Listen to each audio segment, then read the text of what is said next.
আসসালামু আলাইকুম রহমতুল্লাহ। আজকের ভিডিওর মাধ্যমে আমরা আজানের সঠিকভাবে জবাব দেওয়ার নিয়মগুলো শিখব ইনশাল্লাহ।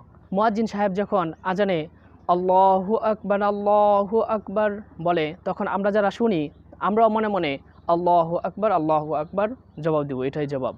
তারপর মুয়াজ্জিন সাহেব আবার বলবো আল্লাহু আকবার, তখন আমরা যারা শুনবো তখন আমরা আবার মনে মনে আল্লাহু আকবার বলবো।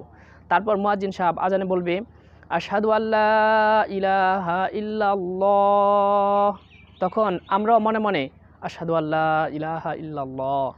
মুয়াজ্জিন সাহেব আবার বলবেন আশহাদু আল্লা ইলাহা ইল্লাল্লাহ, তখন আমরা মনে মনে আবার বলবো আশহাদু আল্লা ইলাহা ইল্লাল্লাহ। মুয়াজ্জিন সাহেব তারপর বলবেন আশহাদু আন্না মুহাম্মাদার রাসূলুল্লাহ, তখন আমরা মনে মনে আশহাদু আন্না মুহাম্মাদার রাসূলুল্লাহ এটাই বলবো।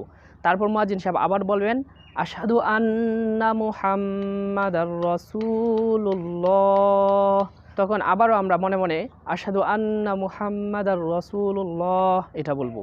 তারপর মুয়াজ্জিন সাহেব বলবেন হাইয়া আলাস সালাহ, এখানে আমরা জবাব দিব ব্যতিক্রম। তখন আমরা সাথে সাথে হাইয়া আলাস সালাহ বলবো না, বলবো লা হাওলা ওয়ালা কুওয়াতা ইল্লা বিল্লাহ। আমার সাথে বলুন লা হাওলা ওয়ালা কুওয়াতা ইল্লা বিল্লাহ, এটা জবাব দিতে হবে।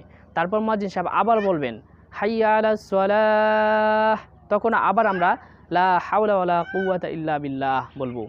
তারপর মুয়াজ্জিন সাহেব বলবেন হাইয়া আলাল ফালাহ, তখন আবার আমরা লা হাওলা ওয়ালা কুওয়াতা ইল্লা বিল্লাহ বলবো। তারপর মুয়াজ্জিন সাহেব আবারও বলবেন হাইয়া আলাল ফালাহ, তখন আবার আমরা লা হাওলা ওয়ালা কুওয়াতা ইল্লা বিল্লাহ বলবো। তারপর এটা যদি ফজরের আজান হয়, মুয়াজ্জিন সাহেব বলবেন আসসালাতু খায়রুম মিনান নাওম, তখন আমরা যারা শুনবো তখন আমরা বলবো সাদাকাতা অবারতা।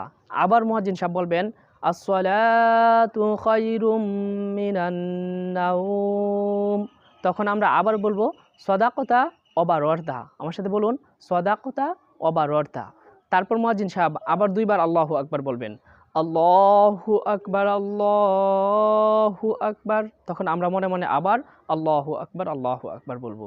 তারপর লা ইলাহা ইল্লাল্লাহ বলে মুয়াজ্জিন সাহেব আযান শেষ করবেন, তখন আমরাও লা ইলাহা ইল্লাল্লাহ মনে মনে বলবো।